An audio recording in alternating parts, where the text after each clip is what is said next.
You ask Tiger to solve. This deals with linear equations with one unknown. The final result is a equals -3. Let's solve it step by step.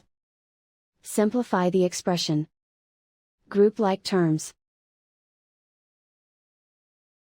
Multiply the coefficients. Isolate the a. Divide both sides by 6. Simplify the fraction. Find the greatest common factor of the numerator and denominator. Factor out and cancel the greatest common factor.